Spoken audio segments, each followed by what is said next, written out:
Mel Shelton Jr., first vice president. He's in a council meeting. Delno Saluskin, second vice president. John George, third vice president.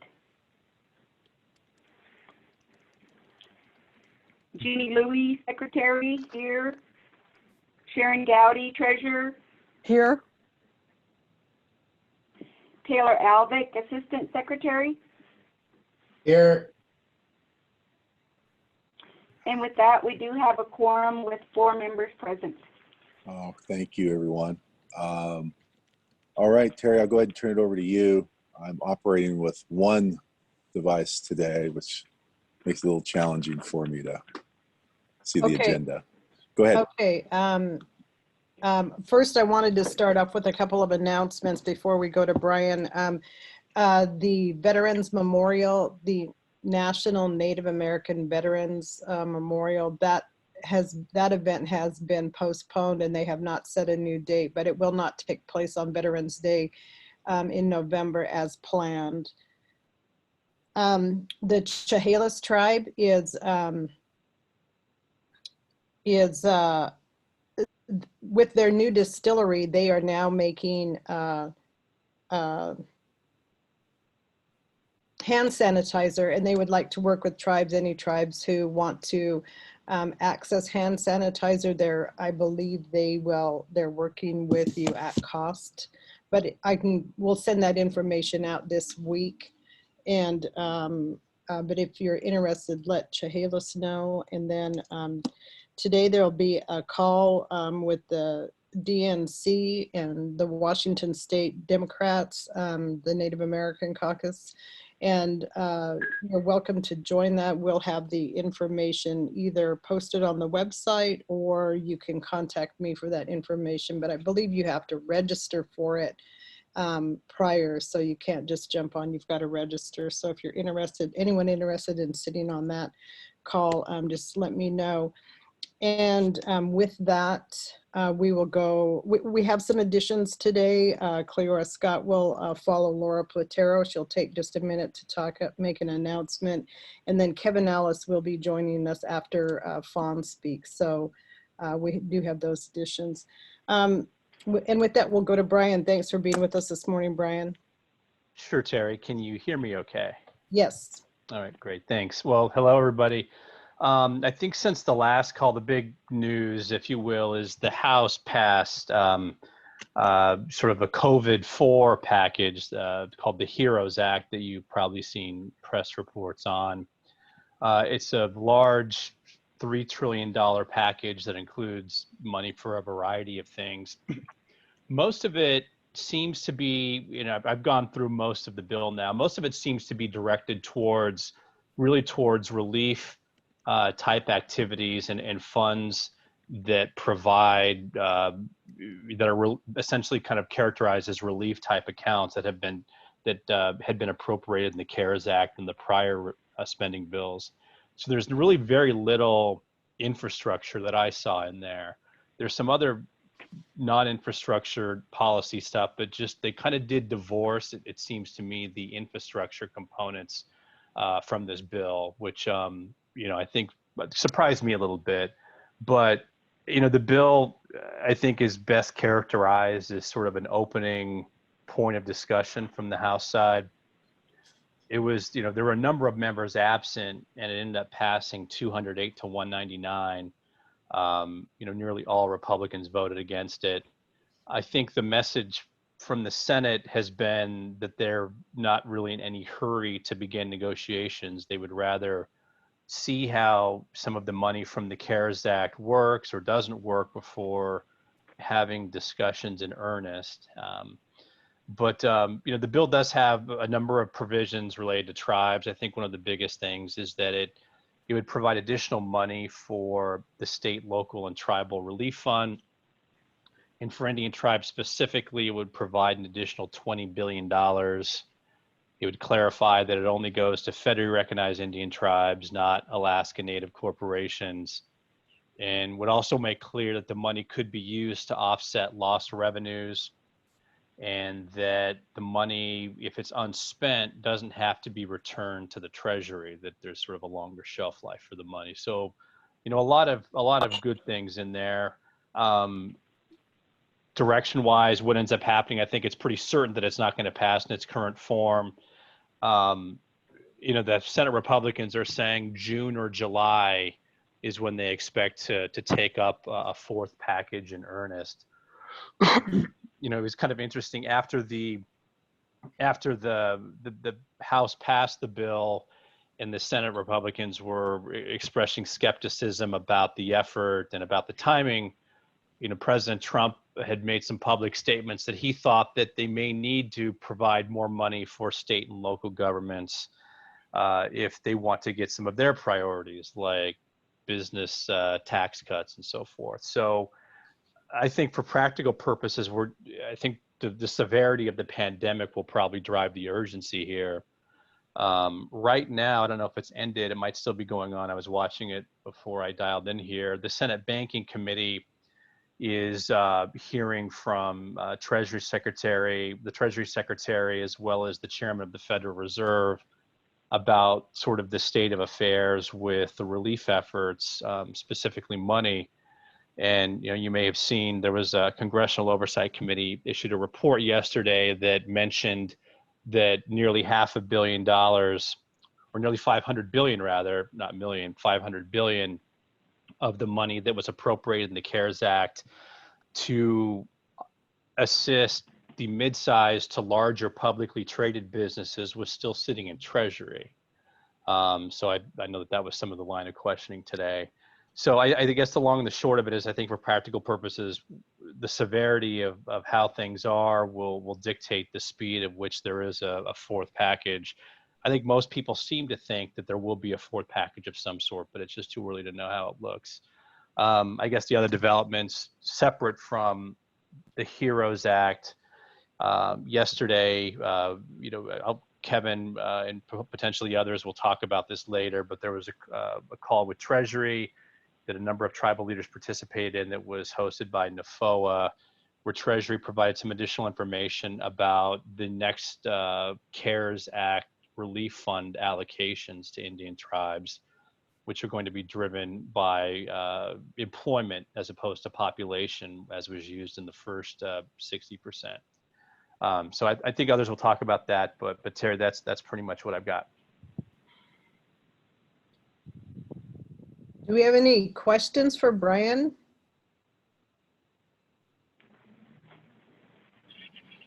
I got a question. Terry's or Henry? Go ahead. Hey, Brian, is there, besides the Treasury guidelines that were issued on what, April 19th or 20th, something like that, around that date? All right.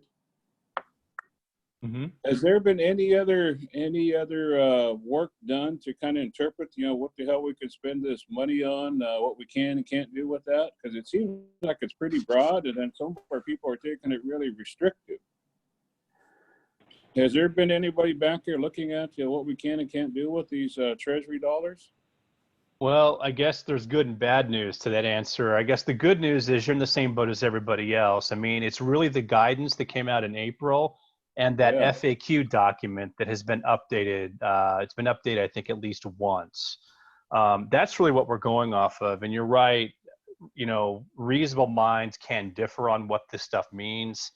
I mean, it seems to be written in a way to where you could have multiple interpretations, and that's kind of frankly where the lawyer lobbyists are on this. I mean, I guess I've suggested to people, if history is any guide here, you want to be part of the herd, not a lone wolf in all this stuff. So I think that's what NFOA is trying to do with these calls, to try to keep people, or at least have people at least know what other folks are doing so they're on the same page. But yesterday during the call, the Treasury representative Kowalski, from his statements that he made on the call, you could kind of glean some information, but again, it's just statements on a call as opposed to something that's out in writing. So, you're kind of in the same spot that all of us are in. I mean, you know, there are some people who don't want more guidance, that they want to be able to, have their interpretation and defend it if need be come next year. And then there are others who want more. So I guess the long and the short of it is that we're all in the same spot, and it's imperfect guidance. What have you heard the states are doing? Are they having the same problem we're having? I believe so. A lot of what I've heard about that is from Kevin Ellis, and maybe he can talk about that when he gets on. I know that he's in regular contact with the state AG folks, the Association of States. But I haven't personally been in contact with them. It's kind of gone through, what I've heard has been through Kevin on some of the NCAI calls. So, Mr. President, one of the challenges I think we should think about is having a session just to kind of go over these guidelines, and either we're going to, be bold about it, or, send all this money back. And that's what people are worried about is, do we send this back at the end of the year? Some of these dollars that are coming in, I don't think we're going to be able to spend all through the year. So that really concerns me, and how the money is, the guidelines that we're working from are, I don't know, some people think they're stringent. I think they're pretty broad, but it depends on how people see it. Send it to Jamestown, we'll spend it. Yeah. Yeah, so I think it's pretty broad, man. Yeah. We're going to spend every penny plus Ron's.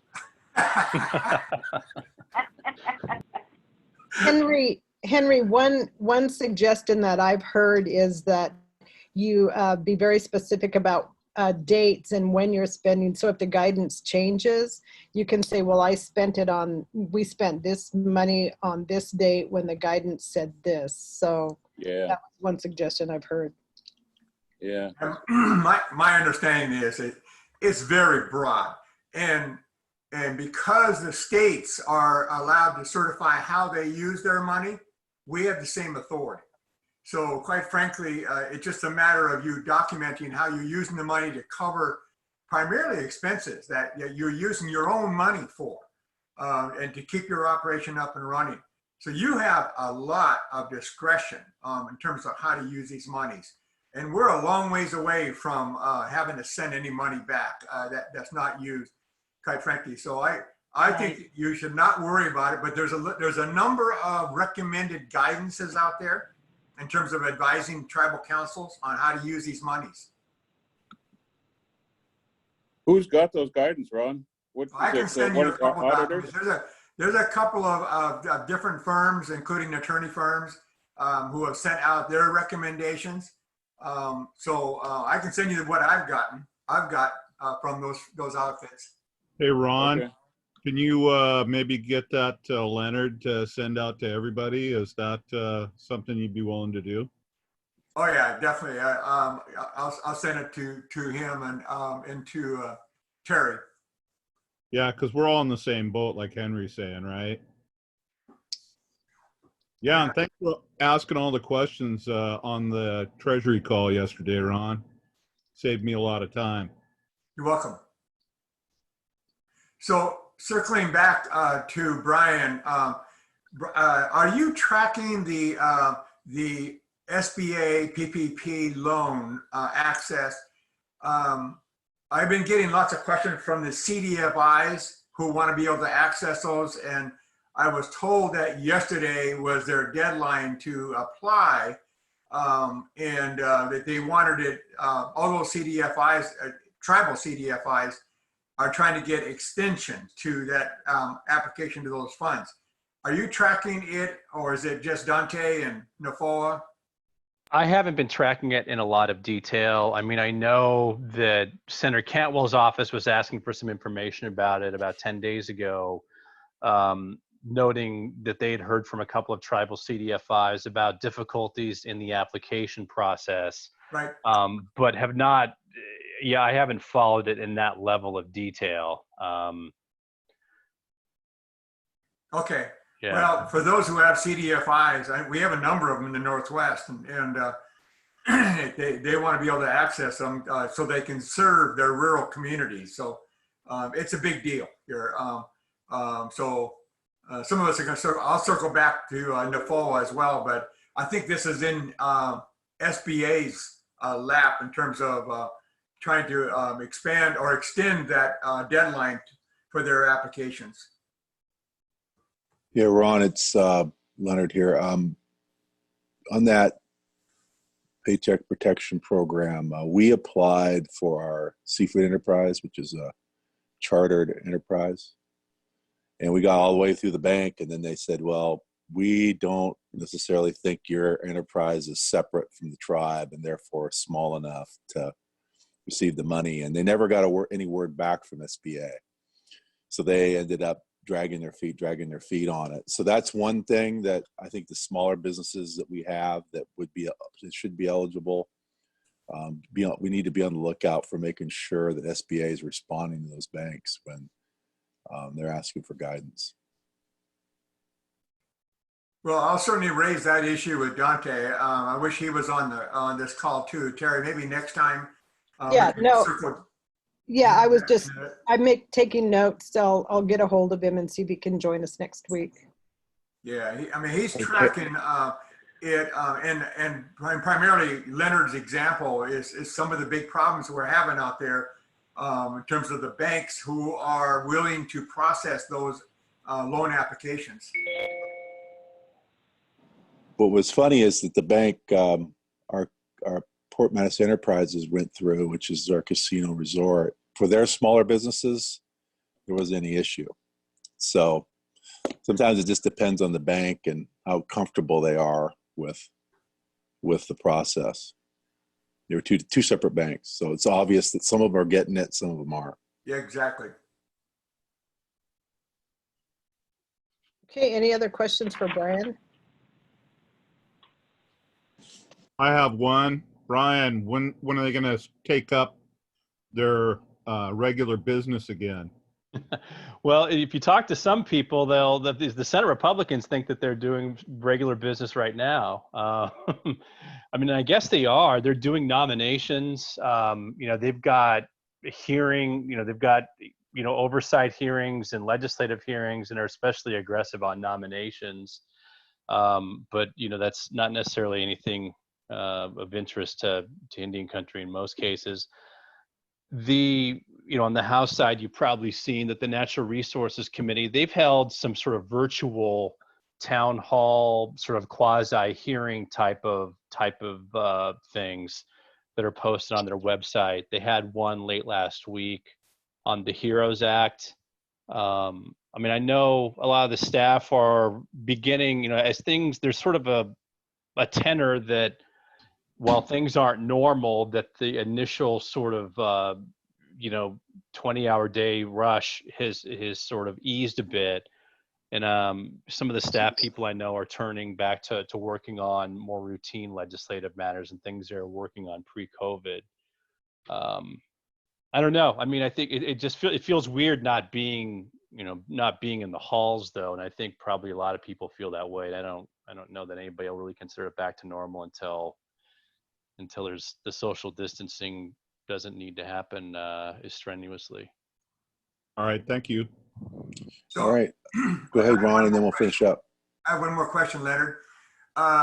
So one of the areas that is off a lot of people's radar is the appointments of federal judges. And that's a lot of mischief that can happen behind the scenes in terms of unqualified judges being appointed to these federal district and appellate courts. You have any news on that, Brian? I mean, other than the train keeps on rolling and they keep getting confirmed, not really. I mean, they don't. I guess the thing with the Senate is they're still voting in person. There's not going to be remote voting. So, they'll have to have warm bodies in town to at least clear them on the Senate floor. But yeah, I mean, they're encouraging judges that have members on the judiciary that have Republican leanings to retire now so they can get them confirmed before the end of the term. And have also said that if a Supreme Court vacancy were to open up, that they would rush to fill it. So it is what it is. Once the filibuster rule got lifted, I think, this is what it leads to. All right, thanks. Thank you, Brian. Okay, Laura, are you with us? I am. Hi, Okay. good morning. Hi, good morning, everyone. I just wanted to give you an update on the data for our area. So right now we have 36 of our IHS tribal and urban Indian facilities reporting to us. We're doing our data collection in collaboration with the Indian Health Service. And so we have in our area 256 positive cases in our area. And of that number, I wanted to give you the state breakdown. In Idaho, we have 21. In Oregon, we have 31. And in Washington, we have 190 cases. And overall in the IHS system, I just wanted to share, we have 7,244 cases. The majority of those, 4,278, are on Navajo. In terms of other areas, we have the 5th highest number. So the Southwest is hit the hardest right now. Albuquerque, Phoenix, Albuquerque, those 3 areas have the highest number, and then followed by Nashville, then us in the Portland area. Let's see. In our area, we have unfortunately lost 7 individuals. To our knowledge, at least in terms of what was reported to us, all Washington tribal members. So that's what we have so far, and it's really just unfortunate to have to share that with you all. I do want to talk a little bit just as a reminder of the work that we're doing and our focus. I just want to name some things that we're focusing on. If you go to our website, we have a lot of resources. One of the things we do by email is we have a federal and state calls list. So if you're getting confused by all these calls, we keep track and have been keeping track of them, and we send an email out with all of the call-in information for these calls, at least on, mostly focused on the health side. We do include some of the other COVID-19 calls. We send that list out twice a week. We do a legend policy update as things occur related to COVID-19. And we also do a funding chart. And I've heard that that's been really beneficial to many of you, keeping track of the funds that have been released and how to access them. We also have extensive social media resources, and we also have a text messaging service. So if any of you have those resources within your tribes, we have a lot of COVID-19 messages that we'd be happy to share with you. We released a video last week. It's a public service announcement on exercising safe sweats. It's a very short video, and that was done in partnership with a physician at a native physician at OHSU. He runs also a program called We Are Healers. So it was We Are Native, the health board, and We Are Healers partnered on that video. If you haven't seen it, I wish I could show it to you. I'm not really that savvy at how to show a video on Zoom, but I'll send the link to you, Terry, so you can share that with everyone. We continue to have ECHO meetings twice a week, and those are for providers. We've had a lot of other individuals attend those as well, tribal leaders, et cetera. They focus on a variety of issues. They occur Monday and Wednesdays at noon. We focus on healthcare and all related to COVID-19. So they're focused on healthcare, mental health. They've touched on domestic violence. They've also focused on traditional healing, antibody testing, reopening tribal businesses. We've had some, of course, interest in that. We continue to have our tribal calls every Tuesday at 10. And we are right now working on looking at expanding our food sovereignty program in relation to COVID-19. We also provide technical assistance and training. So I just want to let you know, we do have a formal link on our page if you were interested in getting any technical assistance and training. That's a new link we just added. You could, and we've had tribes contact us obviously throughout this whole pandemic. But we are and have been providing TA to tribes looking at reopening their businesses. So that's something we've been involved in. Right now, one of our main focuses is to build capacity in contact tracing, because we know that's really important. So we've done some trainings in that area, and we continue to build our resources in that area to be able to provide assistance to as many tribes as needed. So we've had several staff at the health board train, but we also are training others. So, and I think so far we've probably had at least close to 100 individuals probably go through the 2 trainings that we've done, I believe. So any questions for me?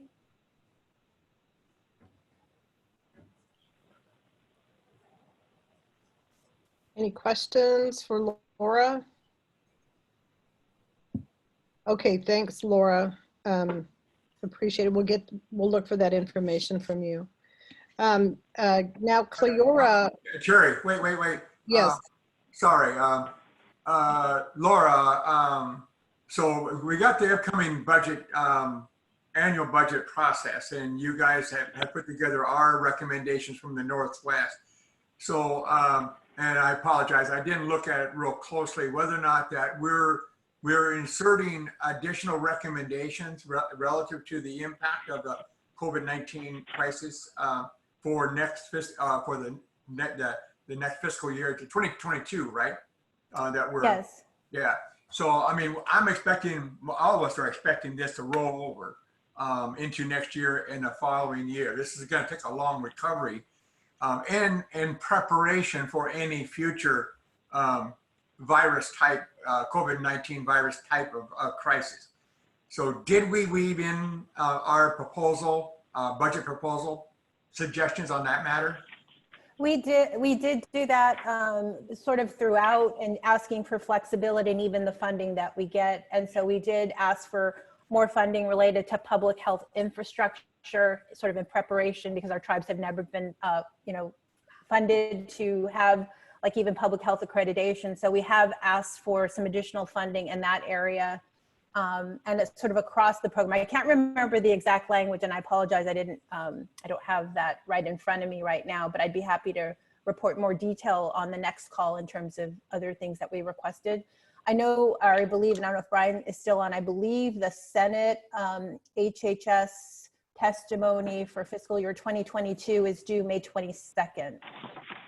I just wanted to share that for recommendations for. Okay, so a couple of areas that really people are starting to wonder about whether or not we're doing a better job of preparing for clearing houses of PPE, supplies and equipment, et cetera, in the Northwest to serve all of our clinics in the Northwest.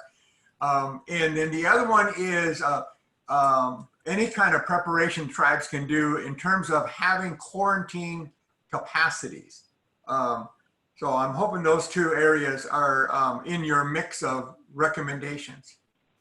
I'll take a look, and if they weren't in the House version, I can definitely include them in the Senate version, which again is due in a couple of days. And the testimony we're using for that is based on what we submitted to the House, so we can add it to the Senate if those aren't specifically stated. All right. Thanks for your great work down there. Thank you. Any other questions for Laura? Okay, Cleora Scott is with us today. Cleora is the executive director for the Potlatch Fund, and she has a piece of information that she'd like to share. Cleora? Thank you, Terry. I contacted Terry late last night. I had received an email yesterday evening. One of our partner organizations, Novo Foundation, has sent an email out to a few of us asking if we can get information out relative to sourcing N95 masks or masks in particular. So this company has been, was created out of the need. He's an indigenous owned, it's an indigenous owned organization. They are looking to get the word out that they have available and or holding space for Native communities. They've been sourcing out to Navajo and the Pueblo communities currently. So I contacted Terry last night and said, how can this information be shared with tribes who may be struggling to find a resource for masks for their communities? And so I put in the chat for those of you who wanted to gain that information. The organization is called sustainabledistributors.com.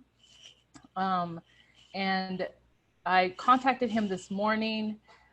He, just shared that he is able to gain masks out of Asia, and is also able to provide a lower rate of cost for Native communities, for those that are struggling.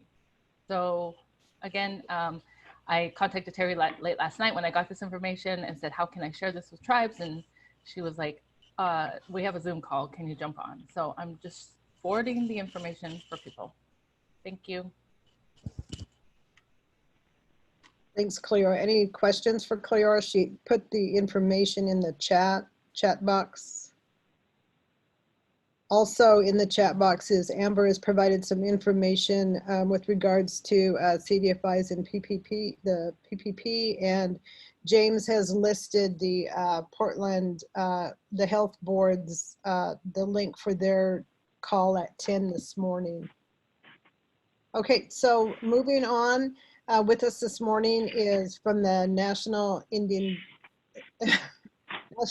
Gaming Commission is Chairman Sequoia Simmermeyer, and he'll be speaking to the reopening guidance. Chairman Simmermeyer, the floor is yours. Thanks, Terry, and thanks, President Forsman, for the chance for NIGC to give a bit of an update on the work we've been doing. I want to briefly mention we have a few of our leadership folks on the call as well from NIGC. Vice Chair Catherine Isom-Claus joined in, as well as our compliance director, Dustin Thomas, and members of our general counsel's office, including James Lewis, who works in the Northwest area, one of our attorneys, and Sharon Avery, the leadership deputy associate general counsel at NIGC. So we just wanted to thank you again for the chance to share a bit about the work that we're doing, and to let you know that, and the ATNI membership know that, we're committed to being partners at NIGC to help you in a lot of the difficult decision making that you all as tribal leaders are dealing with right now, and have been dealing with now for many months related to this crisis. So we are, as many of you know, been providing guidance for many weeks now related that we believe is relevant to helping your decision-making process. And so I'll briefly mention that information is all available and cataloged on our website, and it's sent out. We try to be judicious in not bombarding leadership with information, but it is sent out through a Dear Tribal Leader letter, and posted through our social media and available on our website at nigc.gov. But we've been providing a lot of different resources, including a frequently asked questions document. We've been providing internal memoranda that we are putting together to help direct our staff about steps they can be taking. And we are providing, where it's appropriate, specific guidance and other resources. So most recently in mid-April, we provided the most recent one to bring your attention to is guidance related to best practices that we were seeing as an agency, regulatory agency, and some preliminary assessment tools that our staff is using to help make assessments about resuming operations for our role as a federal regulatory body. So that guidance that came out in mid-April is also available on our website. It organizes information that we as a regulatory body have gathered related to staffing concerns, public health and safety concerns, surveillance and safety concerns, practices related to auditing and cage and cash access. So there's a number of different resources that we continue to look at and incorporate, either through FAQs or through daily updates that the full commission has with our compliance staff in each region. On a daily basis, we check in to see what new information is relevant and what we can do to best provide that information to tribal leaderships, to our regulatory partners in the Indian gaming industry, and operators. we are trying not only to provide that information to meet a regulatory role, but trying to emphasize a culture within the NIGC of making sure that we're uniform in the way that we approach matters and that we're transparent. So providing tools like the assessment document is intended to show you the preliminary considerations that we're giving when we're looking at public health and safety issues and meeting our role, the role that we have on the regulatory side. We're another part of that effort that we're doing is continually looking to get information from you about what can be helpful. Hopefully you're aware of it. If you're not, we've had for some time set up an email account that's covid.resources@nigc.gov, and it's monitored by different parts of our staff and organization. And we are, if you're emailing in a request as a tribal leader, please let us know, and our practice is to get back to you within 24 hours with information that would help you. So, or at least give you a status on where we're at with the information you're providing us. So we are, definitely in an area where our staff is working hard, particularly at the regional level, and we have a strong regional director, Sam Wetzler, who works in the compliance area, that is working on a regular basis to maintain contact in the Northwest with TGRAs, gaming regulatory bodies, as well as leadership where it's appropriate, government leadership, tribal leadership, and operators. So I'll turn here over to the vice chair if she'd like to share any of her thoughts. But again, just wanted to let you know, highlight some of our most recent guidance that we've put out, but encourage you to look at our website for all the information that we've been posting, in particular the FAQ document that we update regularly, and to let ATNI know that we're as more and more operations and our governments make the decision to open tribally licensed operations, we are working to get out as much as we can and to communicate at the local level. So forums like this are very much appreciated to let you know about what the resources are and to let you know that we want to work in collaboration as we meet our role as a federal regulator, and to provide assistance where we can and what's appropriate. So I'll turn it over to the vice chair if she has anything additional to add, but I just want to say again, President Forsman and the members, thank you so much for the chance to give a bit of an update today. Thank you. This is Catherine Eisen-Claus, Vice Chair, and I'm sorry if I just talked over somebody, but I'll just jump right in because I know your time is brief. Want to echo the thank you for inviting us on this call. We're still under stay-at-home orders in DC, so it's really nice to see some faces. All I see is masks when I go out. So it's nice to see some other people and be able to communicate and still engage with folks even though we're still at home. I know the Northwest was one of the first hit areas, so you all have had to be leaders in this, and I commend you for making these very difficult and complex decisions in an ever-evolving environment. This is just extremely challenging, and I know we're all kind of doing our best, but having to make these decisions on behalf of your entire government is a huge burden that you all bear and are doing a great job of navigating. So we're doing our best to assist you, as Chairman mentioned, with all of our reopening guidance, answering FAQs continually. If there are any individual issues, we are also, our compliance and our legal staff are working directly with tribes that have specific issues that, these novel issues keep coming up all over the country. So we're very happy to do that. If you just reach out to us, we're happy to answer any questions. And certainly from the commission, we appreciate the engagement and hearing from you all too. So I think Chairman covered all of the resources that we have, so please do check those out. And thank you again for the great work you're doing for, navigating, protecting all of our people, while also keeping in mind that tribal gaming is really our tax base as tribal nations. I think, there's we're on the path to getting back to a new normal, but it's going to be a long road. And I hope that we can continue to work with you all on that. Thank you. Thanks, Vice Chair, and I'll turn it back over to President Forson and Terry if there's anything else that would be helpful for us to share. But again, I want to reiterate our appreciation for joining the call. And if there is, whether it's at the regional director level or specific updates that we can ever provide as you guys meet regularly, please don't hesitate to let us know, whether it's in this forum or another one. Thank you. Are there All right, any thank you. Thank you for coming on the call. It's really important for us to stay in contact, and ATNI really appreciates your outreach. So Terry, maybe you take any questions if there are any. I have a question.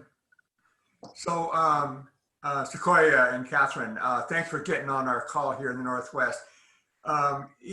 Because there's quite a few tribal properties opening up across the Indian country, I didn't hear your opening comments about the importance of tribes opening up those operations to generate revenue, but in doing so, being supportive of our guidelines to be protective of health for both our employees and patrons. Have you guys made general points about that relative to the importance of this industry to our tribes?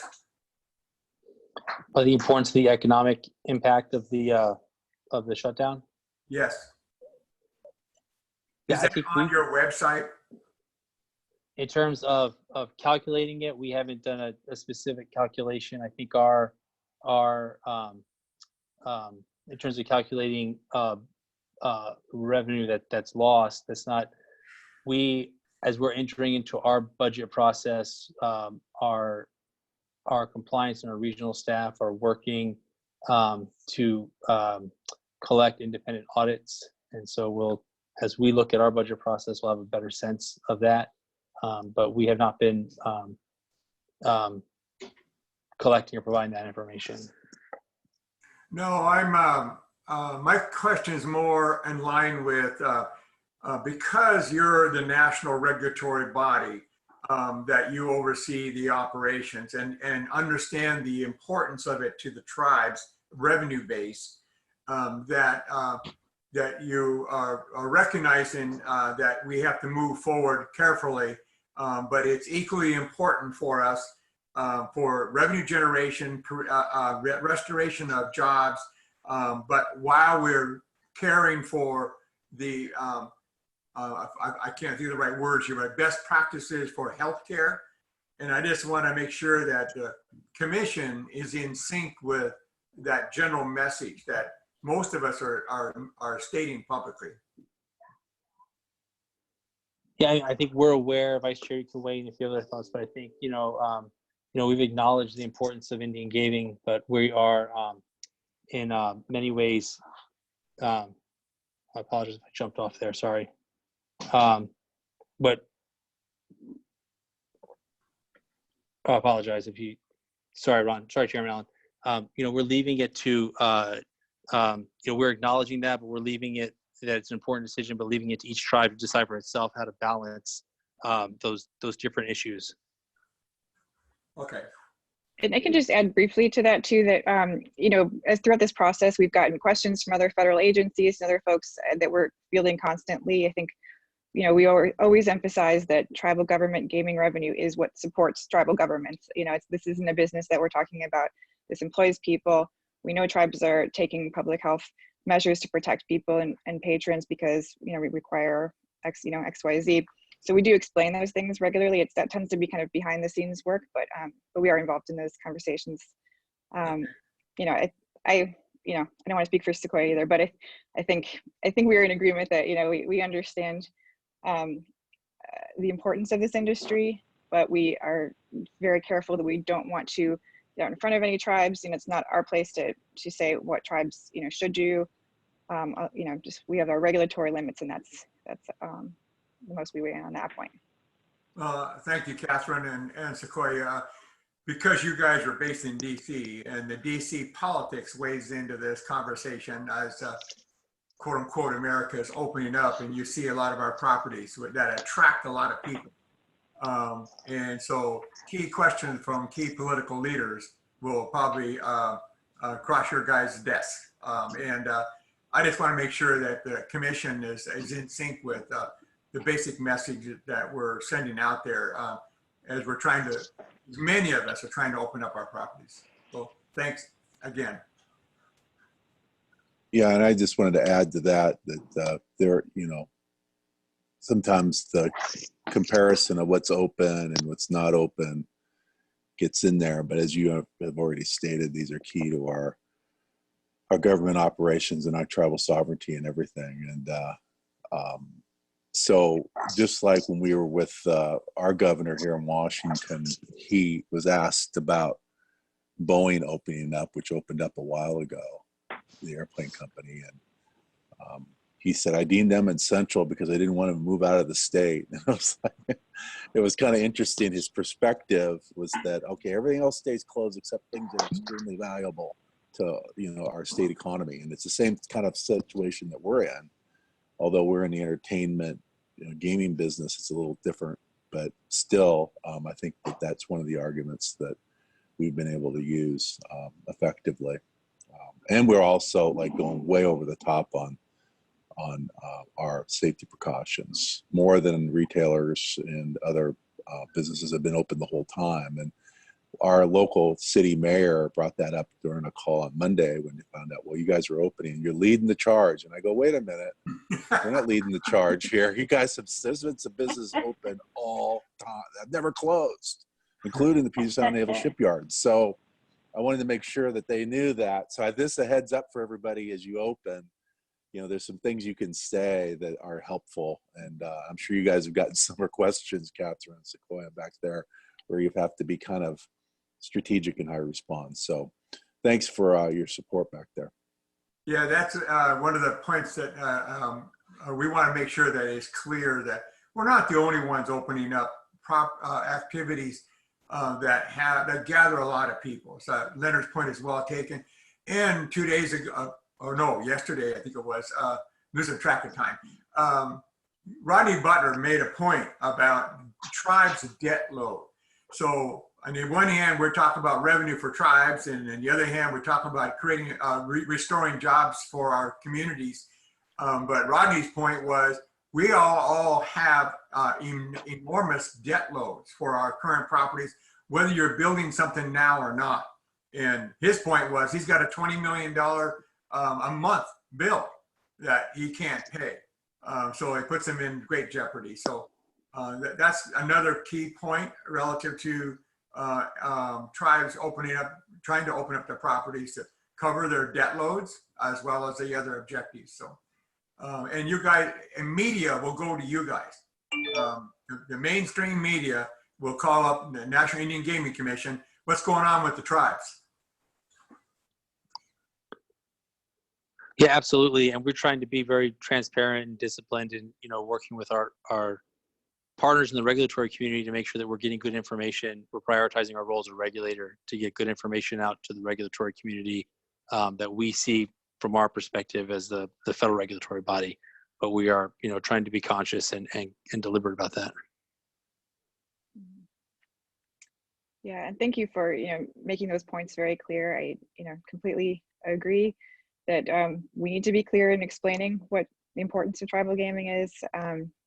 You know, at a time when tribes, I think, have increased needs due to all these health concerns, you know, tribes just can't afford to be without funding. But we've seen, I think, every day we get updates from around the country of different measures tribes are taking, innovations to keep people safe.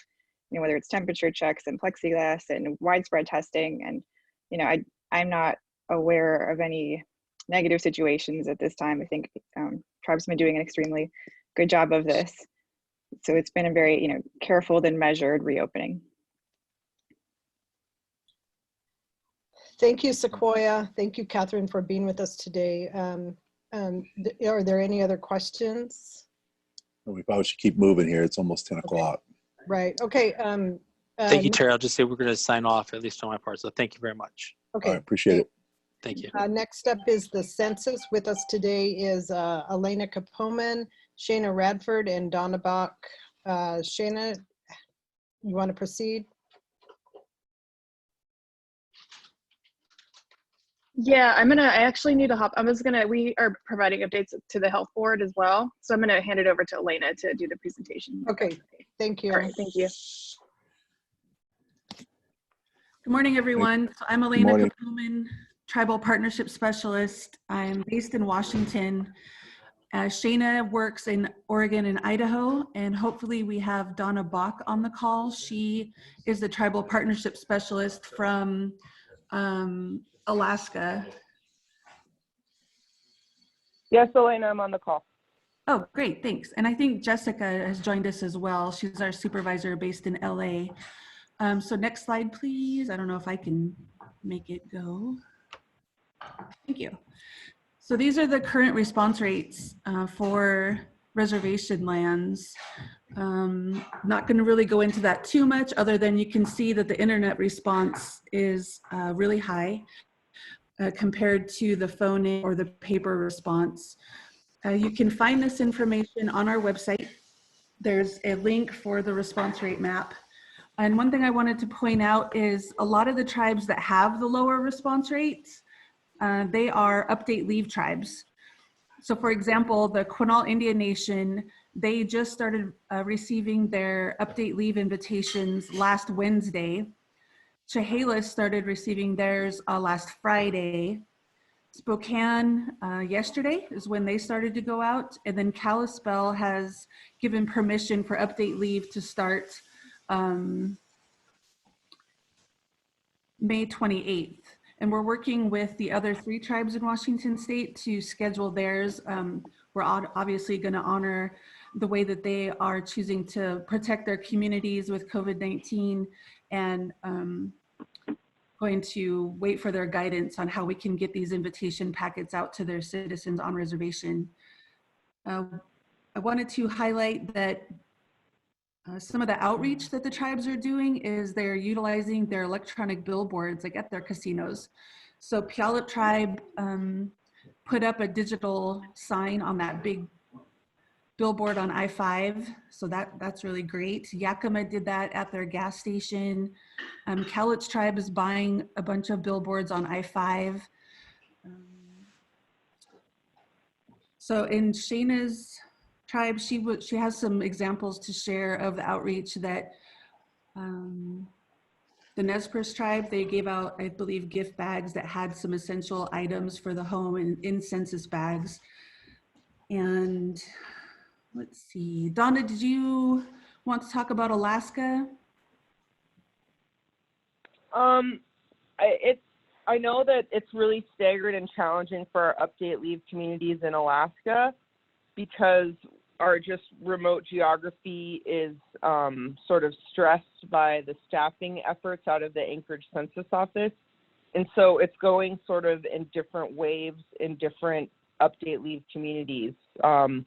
But primarily our messaging has been to what we call these larger regional hubs, which are sort of, you know, city governments and communities like Utqiagvik, Dillingham, Nome, Bethel, Cordova, Haines.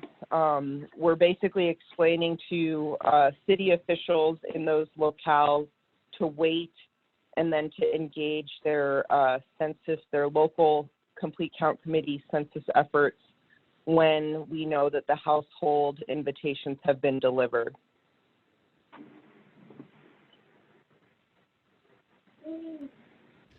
But we'll find out more information about that on a weekly basis through our weekly communication with our field operations team. Thank you, Elena. Yeah. Any questions about the response rates? Yeah, quick one. This is Ron. So are these rates relative to citizens on the reservation or trust lands? These rates are for anybody living on the reservation. So tribal, non-tribal, we haven't started compiling race data yet, or any of those other, any of that other data besides who's responded, like how many people have responded and then in which geography.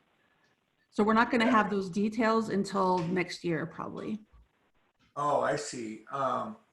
Because nobody lives on our res, and But I do know that we've gotten good response. So that is data we're going to gather later. Yes, that information will be released in 2021. Okay. I have a question. This is Sharon Gowdy from Yakima. And I see out of the Washington tribes, there's 27 tribes in Washington. You've got, I think, 24 listed, but Yakima's not on there either. Do you know why Yakima's not listed? That is my mistake. I was typing this up really fast this morning. Okay. I thought, boy, nobody responded. We better find out what's going on. No, you guys are in the 40th percentile because you're Okay. the tribes I work with. I apologize. Oh my gosh. I'll send you your date. We put you in Oregon, Sharon. Okay, all right. I thought, well, I was looking at Jamestown. I thought maybe they put us together somewhere. I just quit after I got to Upper Skagit, I guess. I didn't continue on to the Wise. Sorry. Good, good. They're going to question is Henry. Okay. What's the goal then? Where do we want to be? We got Lummi at 50%. I know 100% is good, achievable. But what did we do last census? Was that, where did we go? What's the overall number we want to hit? And it can be more difficult because many reservation lands are fractionated. So how do we do outreach to non-tribal members or get them to care about responding on the reservation? Some tribes are doing outreach campaigns to anybody that lives on the reservation. So I think just as close as you can get to 100% is the goal. And we do have the numbers from 2010. So example, Lummi, in 2010, your response rate was 57.6%. So that's definitely a benchmark to try to exceed your last census response rate. Right, okay, all right, thank you. The next slide is how people can respond if they have not received their census ID yet, or if, like in my cousin's case, the kids threw it away. So you can, when you go to respond, there's a little link underneath that space where you can enter your census ID, and you click that and you just have to just fill it out. It still goes pretty fast. So I wanted to show people that. And then our big ask, what you guys can do to help. We're working with ATNI. I believe they're going to be putting together a public service announcement video project. So if you're interested in volunteering to do a PSA, we would love to hear from you, and also work with your census liaisons. The one that really worked for Port Gamble-Sklallam, you see them at 75%, is they had $200 gift card drawings. I believe there were 25 gift cards, and in a month and a half, they got up to that 75%. And a lot of funding was available from Na'ilahi, from Group Health Foundation, from Census Equity Fund. NCAI had a mini grant. So if you're interested, reach out to us and we can try to link you guys up with some resources too. If you'll write an article in your tribal newspaper, that would be fantastic. And then social media posts, that's really a strong method of getting messages out, as you guys know. So if you would please post a social media thing with our website link and ask people to go ahead and go on and respond. So any other general questions? And if Jessica's on, if she wanted to add anything.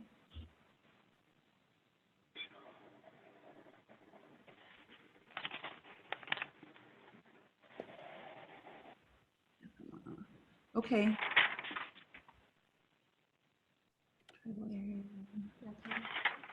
I've put our contact information in the chat box. So really appreciate all of your time, and thank you very much. Elena, Ron, one more question. So how much time do we have in order to, when the cutoff date is that's it? There's no more opportunities to get your data in. Well, enumerators are going to go out to the doors and start knocking in August.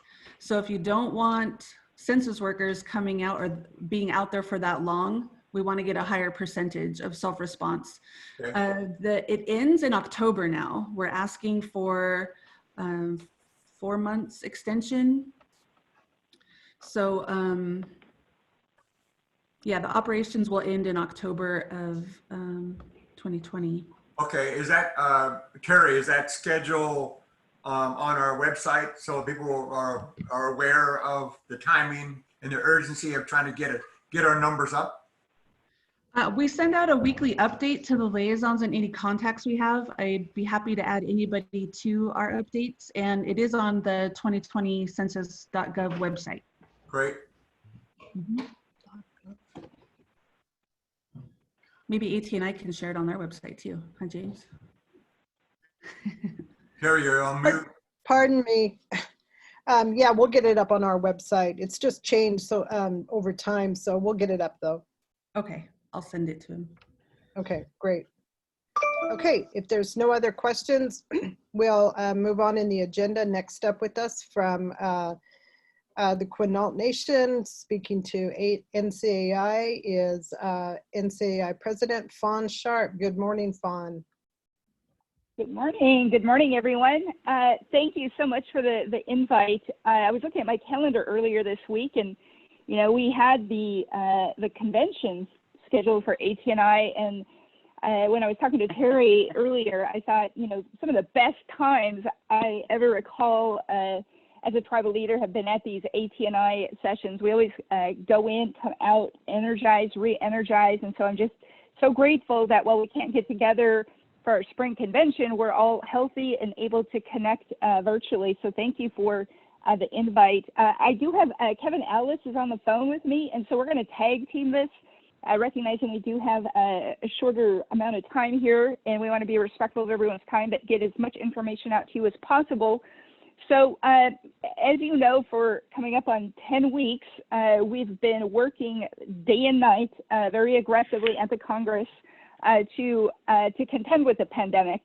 None of us ever saw this on the horizon. None of us have ever dealt with this before, but we do know, while there's a great deal of uncertainty that's a direct result of this pandemic, there are a lot of things that we do know. We do know that we work well when Indian country works together. We do know that we work well under pressure, and we do know our long legacy and history of trying to hold our trustee accountable, trying to provide for our communities, trying to be innovative to close an economic gap, trying to be innovative to close public health gaps that we've all faced over the many decades of service and the long legacy we have here in the Northwest. And so we've been able to do a great deal of work. The Congress has just tremendous staff working through all 4 stimulus bills and packages, the 3 that have passed and the one that passed through the House this last week. We continue to aggressively advocate for our interests based on not only the emerging crisis, but we're able to weave into our advocacy things that have been long-standing within the Congress, things that we've been asking for, things that we've been trying to elevate and raise awareness. And so we want to talk a little bit about some of the recent updates, and then as we close out the conversation, I want to provide the leaders here in the Northwest about what we have on the horizon, because we do have a lot of exciting things that are on the horizon that we're expecting to tackle not only this week, but in the coming weeks and in the coming months. So with that, I want to turn it over to Kevin to talk about some of the most recent updates that our staff are doing, and then I'll pivot back to a horizon conversation. So Kevin, the floor is yours. Thank you, President Sharp, and good morning to everyone. It's great to be a part of this call again. So I know we're late, so I'll run through this quickly. We're continuing to do information gathering from Indian country. We continue to have 3 people working 8 hours a day talking to tribal leaders, and Dr. Yvette Rubidoux is managing that and getting us a good sense of what kinds of things tribal leaders are, again, what they're facing, what they're doing, and what they need. In that same vein, we're meeting later this afternoon to put together a town hall in the next week with 4 tribal leaders that will discuss, okay, now that you've received funding or a portion of the funding, what are you doing with the funds? And it's interesting the different things that tribes are doing. I heard Chairman Erlen and Brian talking about this earlier, and there's a lot of questions about what you can do and can't do with the money. And we're going to be hearing from some tribal leaders on what they're doing. Speaking to that, there was something that developed last week that has been slightly debunked, and in fact, that tribe and their leadership will be a part of our town hall. You may have heard there's some news that Pyramid Lake Paiute tribe was issuing checks to tribal members. Well, it turns out I had a long conversation with tribal leadership Friday night, and they were eager to talk to us and get the story out what was really happening. It turns out that the local news misrepresented the story, which is a shocker, right? People misrepresenting what we're doing. They in fact do have are using the funds and addressing individual tribal needs, but not without some level of certification from the tribal member on what they need the money for, and making sure it addresses some of the things that were articulated in the FAQs that Treasury put out about the use of the funds, specifically rent, helping with rent, helping with mortgages, helping with medical expenses, helping with things that that individuals have been subjected to because of COVID-19, which is what Treasury has said over and over again, that these need to be expenditures that go to addressing impacts of the pandemic, which include those things I mentioned. There's another FAQ that speaks to lost employment because of business closures that are a result of the pandemic. So that's a good story. We're going to make sure that they have a seat at the table at this town hall so they can tell the great story that they're doing in developing and putting together this grant program with their funds that tribal members can access. Brian did speak to the House Bill HR 6800, the HEROES Act, helping emergency responders overcome emergency situations. Real high level. It includes, and again, it's a wish list, but as Brian said, it's a baseline, and we're going to work with it. There's some positive stuff in there that we need to continue to move forward. There's $20 billion for government relief. And the good thing we'll all know is that they listen to us on making sure the definition clearly defines who is eligible to receive these funds. They've changed the definition and referred to the LIST Act as opposed to the Indian Self-Determination Act, and have zipped that problem up, and also, as Brian said, address revenues and make this all retroactive. So if this were to go through, whatever funds you've received in previous COVID bills, it would open the door for that, and it addresses lost revenues. There's another $2.1 billion for Indian Health Services, $100 billion for lost third-party revenue, $64 million for UIOs, $10 million to assist with sanitation, hydration, and hygiene needs. As Brian mentioned, it's a little light on the infrastructure, but there is some woven in throughout the different provisions. There's $500 million to provide health care, including telehealth services to Native Americans, $140 million to expand broadband infrastructure and information technology, $20 million to provide health care, housing, and isolation units for domestic violence victims. We're seeing a rise in that. There's actually a story I heard driving home from work last night in New York City. They're off the charts on DV cases and calls to police. And we're seeing that in Indian country. And then no less than $366 million to provide isolation and quarantine space. Bureau of Indian Affairs, there's another $900 million to meet tribal government needs. Bureau of Indian Education, $450 million. VAWA provides $4 million for assistance to tribal governments exercising SD VCA jurisdiction, and then $100 million through CDC. They also address voting rights and access in that bill. And I could go into a long summary, but it makes sure, and there are specific provisions for Indian country to make sure that we get easy access and fair access to the ballot box in the fall. I did testify. It really wasn't a hearing, but it was kind of a hearing. It was myself, Dante, and an individual from NICWA, and my role was to touch just on COVID-19 BIA funding, public safety and justice, BIA road maintenance, a little bit on Indian Health Services, and Section 105L lease agreements. Of course, there was, well, unfortunately, I shouldn't say of course, unfortunately, there was no Republican participation in that, but it was a very good conversation and dialogue with those that did participate. As far as events stuff, as you know, we're planning to have our annual convention in Portland, Oregon, which is in your part of the world. Right now, we're still on for that.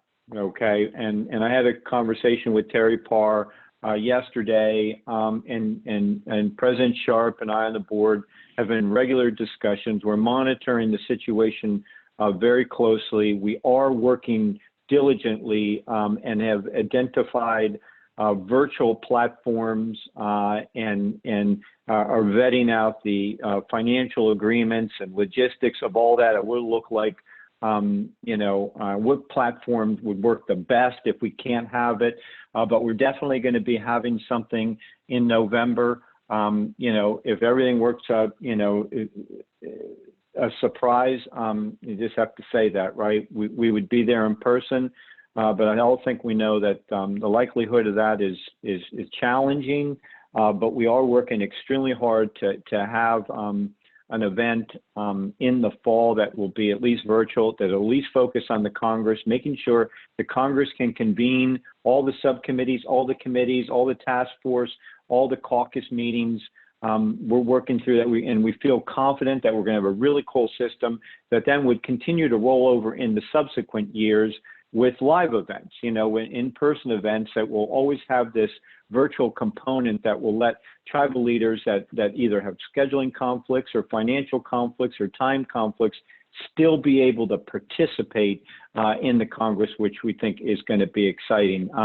The board has made decisions on this, on location, but what we, as we decided that with the summer event not being held in Anchorage, we just moved Anchorage to next year. And I fully anticipate that we would have the same consideration for the annual event, but that's a discussion that has to be held yet, and we have to make sure that we don't have any financial commitments that would tie us to Sacramento the following year, because we really do want to. Portland is such a, your part of the world is such a great place, and we were really excited about our event and having events over at the Nike campus, but we're still remaining positive, but know that when a decision's made, since it's in your region, President Sharp and I will make sure that you folks are the first to know what the decision's going to be in that space. So again, my door is open. If any of you tribal leaders have any questions or comments, really quickly, we did send a bunch of letters up to the Hill. Also, we did respond. I heard something about CDFIs and native CDFIs. Dante, myself, and the CDFI network, we did send a letter just last week to Treasury and SBA to straighten this out and be consistent on what they're going to do there. And you can find all those letters on our website. We have that COVID-19 webpage. and you can click to the letters and you can see everything that we've sent to the Hill, the administration, everything on what we're talking about and what we're asking for. So Chairman Forsman and members of ATNI and Terry, thank you so much for allowing me to participate. And I turn it back to Fawn if you have any closing remarks. Yes, thank you so much, Kevin. As you can see, everyone, we've been working very aggressively, very diligently, and very hard on so many of these issues. I've been sort of analogizing, that people are saying we're in this, in this crisis, in this storm, and on so many levels, this is a perfect storm. Whether you're talking the politics of the day, whether you're talking about, this public health crisis and the pandemic, and just like any storm, there's sort of this front end of a storm, and then you go through the eye of the storm, and things seem somewhat peaceful and quiet. But then there's a back end of a storm, and that's I want to pivot to what we're doing to prepare for things that are on the horizon. As I said at the opening of my remarks, there's a lot we don't know, and the scientific community is very forthright, and this is a new virus. We've never seen a virus jump from an animal source to a human, and we just have no idea how to predict, even remotely predict what's going to happen with this particular pandemic. Knowing that, another part of our agenda at NCAI is to assemble a task force that our team is working on. We have two objectives, basic objectives with that task force, and the first is readiness. And something that Chairman Allen mentioned in some of his questions that I heard earlier, questions about stockpiling, access to the national stockpile for PPE, access to beds and ventilators, and ensuring that our local jurisdictions have surge capacity to meet our needs. My biggest fear at the front end of this pandemic, when I saw images coming out of Spain and Italy, was knowing that in Italy, they just didn't have the capacity, and people were just left in their homes to die. Some were left to die on gurneys in the hallway just simply because they didn't have that capacity. And we saw that play out in New York City, and there was a frightening moment where we didn't know if we were going to see similar images. And I just couldn't for a minute think that we would have any of those type of images in Indian country where people simply were left to die because we didn't have the resources. And as we try to access various things to prepare at the front end, I know here in the state of Washington, equipment was being mobilized to King County and the Seattle area where the hot spots were in the outbreaks. And that leaves Indian country in the back. And so if we were to follow the population-driven allocation of resources in this country, Indian country would simply be part of the calculus that's left to die. It's an effective death sentence for Indian country, and to some degree we're seeing that.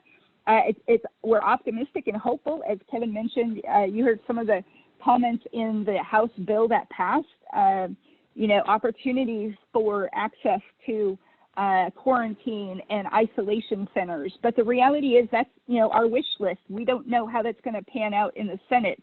But ultimately, we want to make sure that we are going to be prepared to have our frontline employees, our citizens protected with equipment and medical needs and access to ventilators. We also hear that and know that part of the CDC guidelines for reopening, part of the calculus is the number of ventilators and surge capacity. We know that local jurisdictions that are going to be wanting to open up are going to be counting on those numbers. Where does that leave Indian country? And so, we have some excellent partnerships with both private and public sector resources to help prop up our communities to provide surge capacity. But we want to make sure that we have an uninterrupted supply chain for every tribe to be able to access those life and death resources that are absolutely necessary.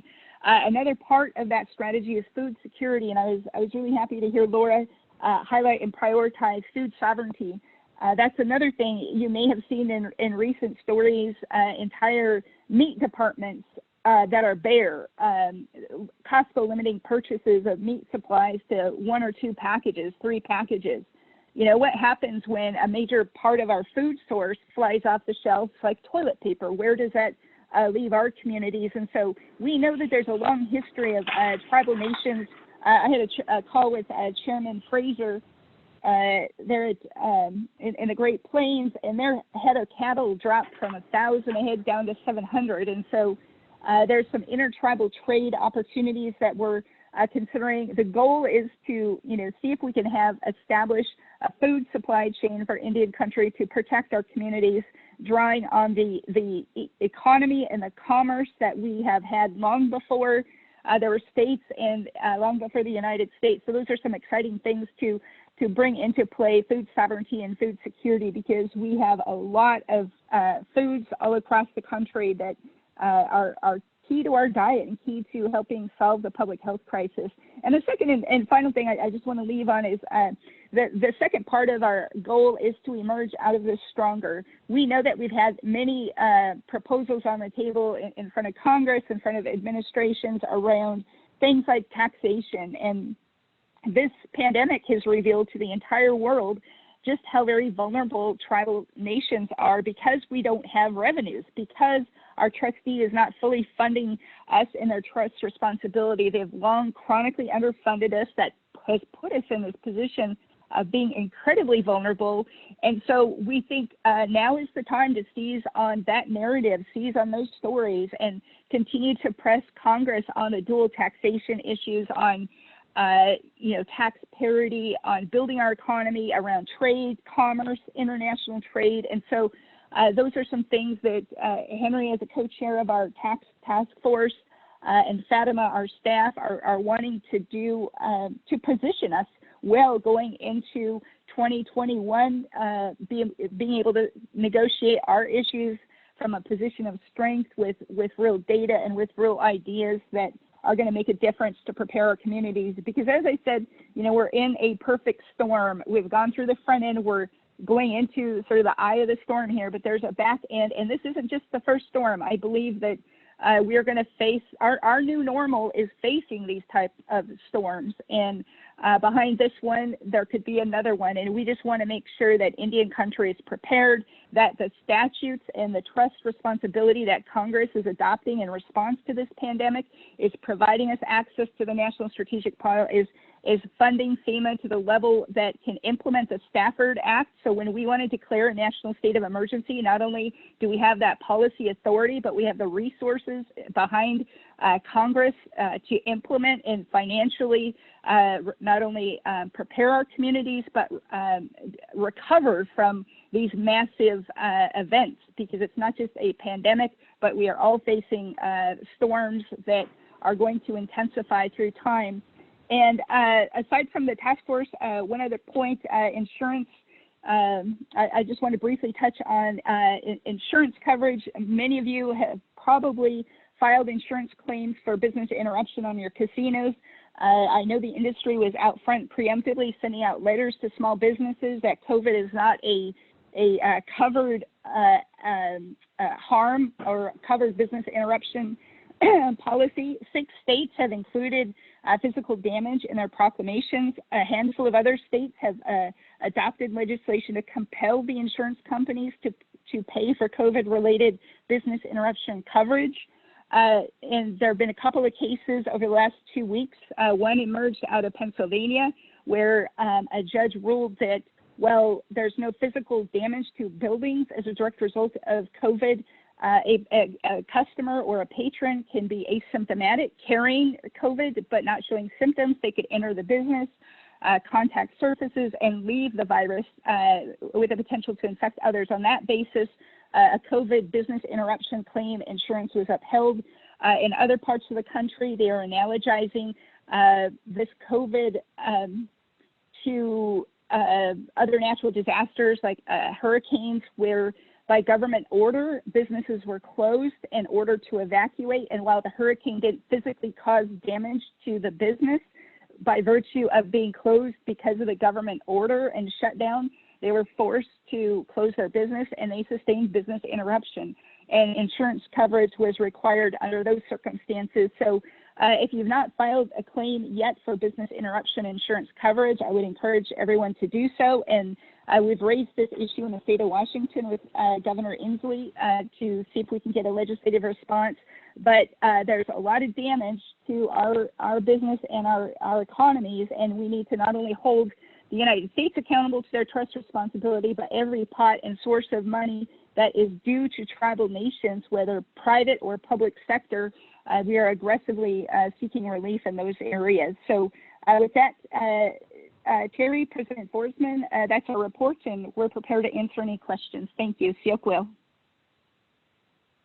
Thanks, Fawn. Kevin, any questions out there? Yeah, Leonard, Henry. Yeah, a while back we heard from NCI on the broadband initiative that you guys were working on. Has you guys made any headway with that?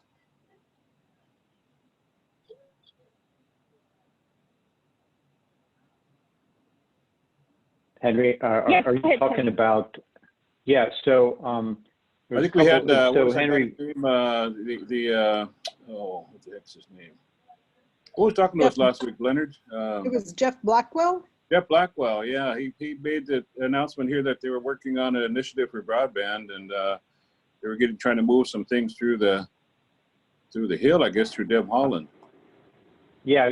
So Deb Holland. So we have fully supported Deb Holland's bill, and I mentioned that Deb Holland and Tom Cole have a House bill that addresses makes access to the spectrum almost mandatory if the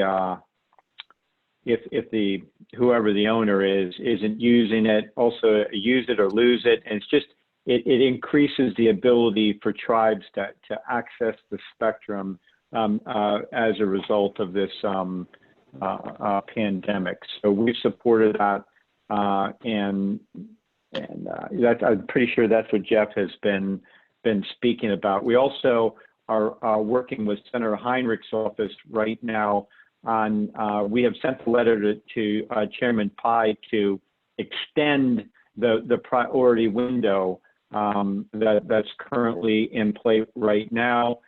Senator Heinrich is doing the same thing and may even try to do something legislatively on that. He's going to have an announcement this afternoon, and we sent him our letter along, with statements that are in the letter that they can use in their press release, and he and his staff are working with our comms team as we speak on that.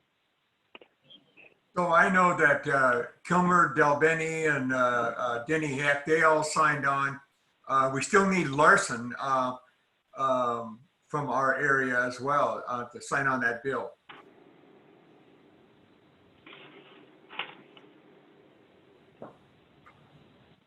So right now it's still sitting on the House side. There's no movement yet. They're still just waiting support and voting, huh?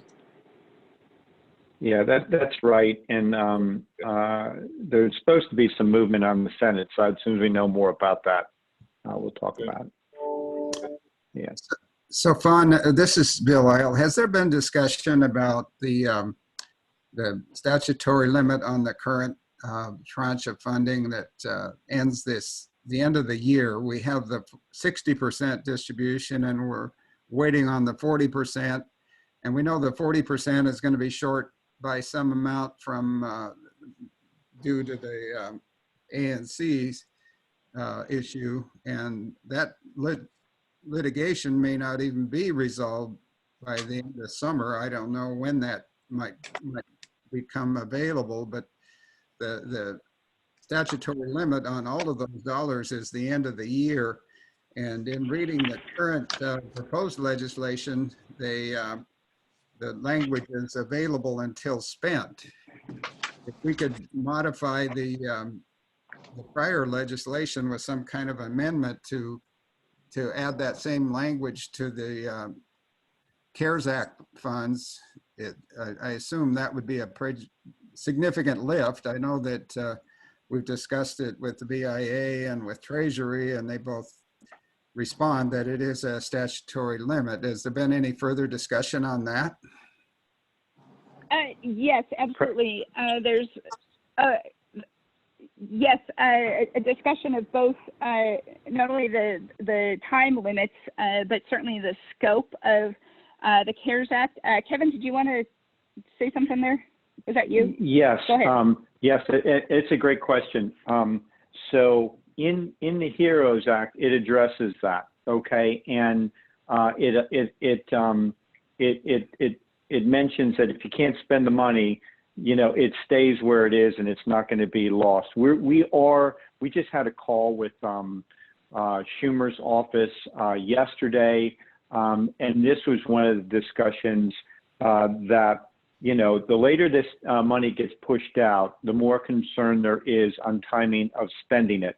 What we did find out from Treasury, I guess it was on Friday, in the litigation, was that Treasury is representing that they should have the money out by June 5th, this second half, this 40%. They will be holding money back for the ANCs. It turns out that in the first 4.8 billion, about 160 million has been held back for ANCs. The second 40%, and it was brought up later, and I'm glad you brought this because it reminded me that we did, NCAI and NFOA hosted wasn't a consultation, but somehow we did convince Dan Kowalski to get on this call and answer a bunch of questions to talk about what the next, you know, how is the next 40% going to go out? And it's on employment data and expenditure data. And it was a little messy. The conversation was a little messy. It's clear that these guys just really don't understand Indian country. And, you know, that's concerning. He didn't have some really good answers, and he left a lot of gray areas. You know, it's basically going to be broken up into, the best I can figure from the form they put out too, is 3 things.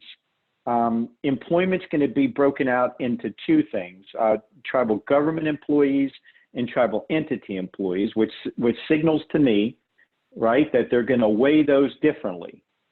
How they're going to do that, what's the delta between the 2, I don't know, but they're obviously, the reason they're asking for different subsets is they're going to weigh it differently.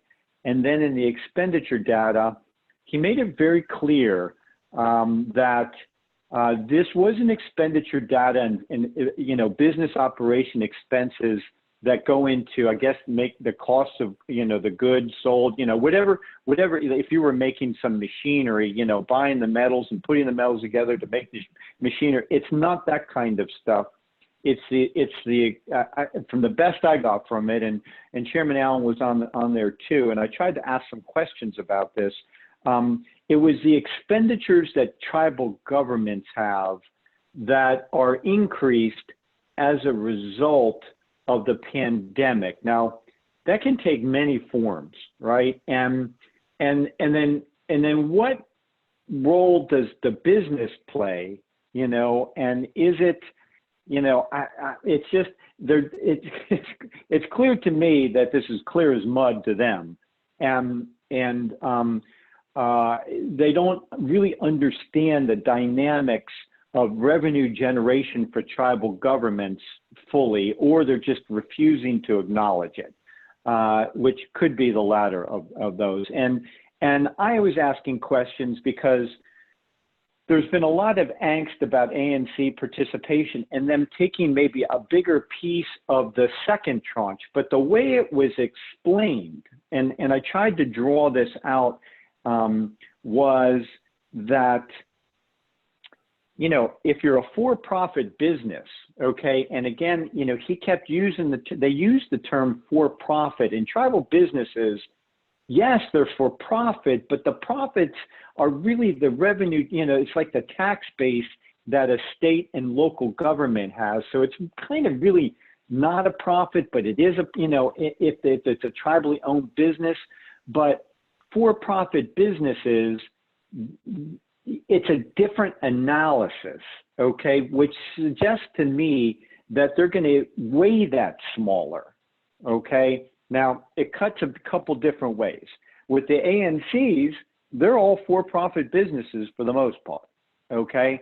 and they don't provide any, really essential government services. They don't have a housing department that is doing housing. They don't have a child welfare protective services department or something like that, that might have an increased expenditure or need to address the pandemic. And they also don't have government employees that work for these departments that deliver services to a citizenry, okay? And if that's the way they're going, then the ANCs are going to have a hard time fitting that round peg into the square hole. And so I don't want to say I'm encouraged by anything that they said, but I'm, I could see where there'd be more money for tribes, all right? Now, you're going to have some tribes that have very small population bases, very big business operations, and how are they going to, how do they weigh all that out? Lots of employees work for entertainment complexes, very small governments with only a, because, they don't, there's a small population base. How do they weigh that out? And I was having conversations with people late in the night last night talking about that and saying, well, those types of tribes will get bigger amounts in the smaller percentage amount, that's given to tribal, whatever is designated for tribal entity employees. They'll have more of them, so their number will be bigger than another tribe. Maybe it equals out, maybe it doesn't, but I think they're playing, it's just a little nervous. And Chairman Allen, I'd love to know your thought. It sounds like they're playing a little bit, they're playing pin the tail on the donkey, hoping they're getting it right. But it's messy. I don't know if I helped with any of that information or confused it more, because it's a confusing process, to say the least. But they did represent in the court filing that the money would be out first week in June. Well, Kevin, yeah, your assessment's right on with what I see too. I've been on several conversations through the White House with Dan Kowalski, and you can see a little bit of evolution there. He's learning a little bit. I know, Ron, you probably see him at TTAC once in a while. So I know that he's probably coming along, if you will, a bit, but he's a long ways away from really understanding the dynamics in tribal government. And but I guess my big concern is I want to make sure that language, whatever it is that they put in the HEROES Act, extends the CARES Act funding until spent. And if that language is available, I'd like to see it, and maybe touch bases with Denny and Derek, just to make sure that we can protect that going forward in the upcoming debate going forward. I'm sure we want to touch bases with Murray and Cantwell as well. So yeah, keep that alive, and it should be a full court press on that. Yeah. Kind of the conversation that we're having on that is, I use these kind of analogies all the time. It's like the conversation we're having with our hotel agreements and all that in Portland about, okay, what kind of courtesy, and they're like, well, it's too early to make a decision on that. We got to see what the next 45 days looks like. We're kind of getting that on this right now. Okay, yeah, we hear you, we got you, but it's a little early. But we really need all the tribal leaders to keep a full court press on that. I'm sorry, President Sharp, I didn't mean to jump in there. Oh no, you're good. I like how we're thinking along the same lines here. I was actually going to use the word full court press in my statement. Yeah, I mean, a full court press as well. Look, we know we have a system of checks and balances. Congress made its intent very clear.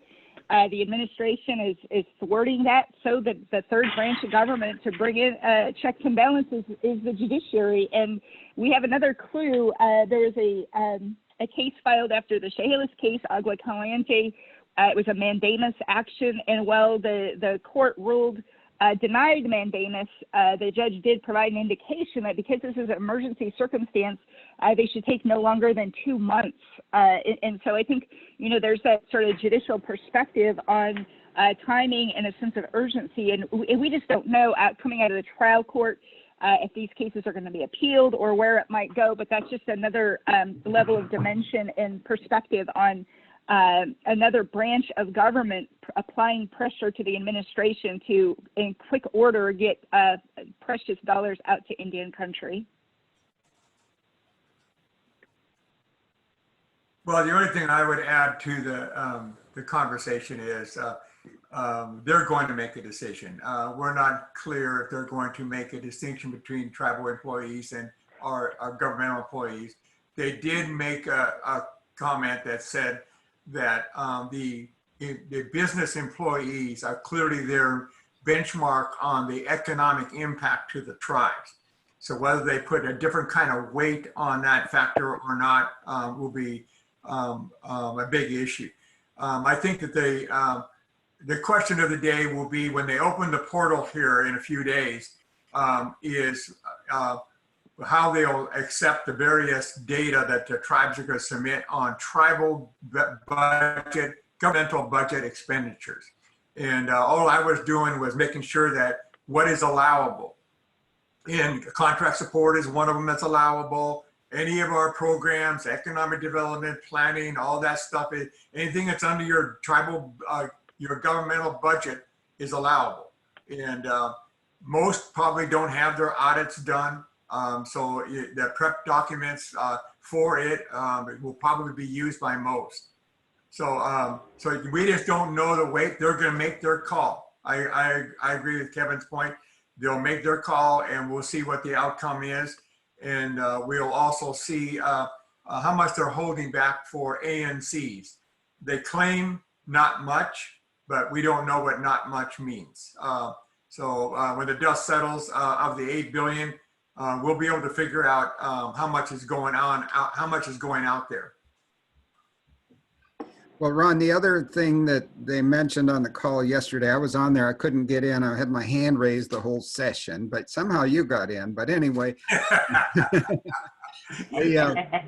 wanted to ask Dan the same questions I was asking today here, you know, but the other thing they mentioned is federally funded employees. So I know we have all a different blend of those types of funding sources, federal, state, Medicaid, you know, for third-party billing, and all of that stuff plays into this whole formula. So it's really complex.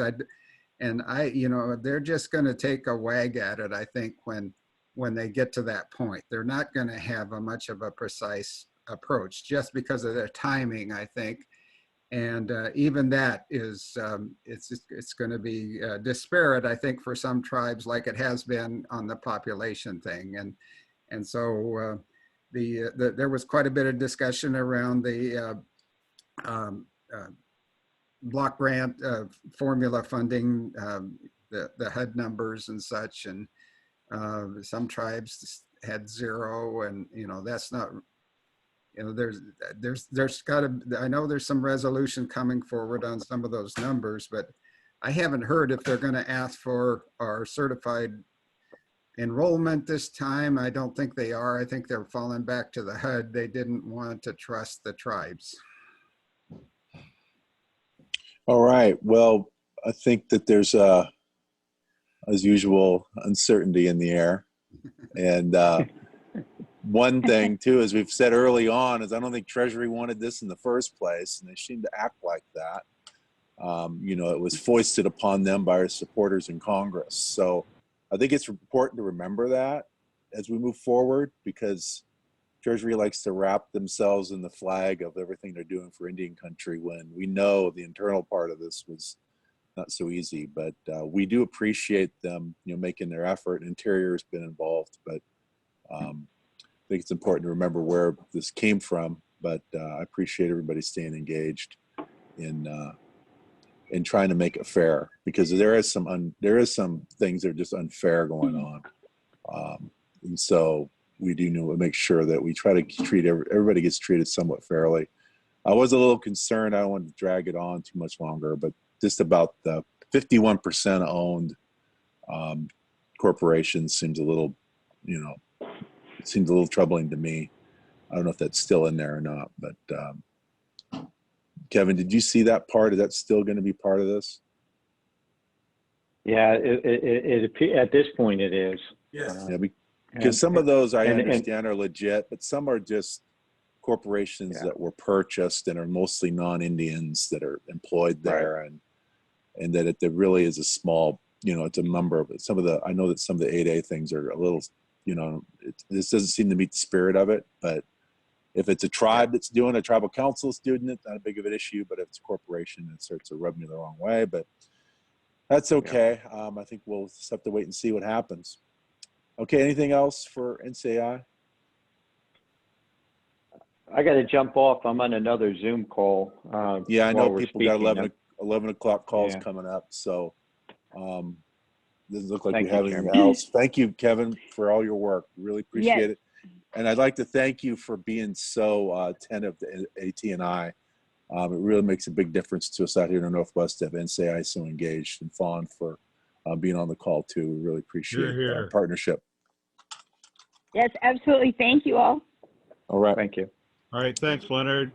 All right. Anything else, Terry? Just one last comment, and that is happy birthday to Fawn. Her birthday's tomorrow.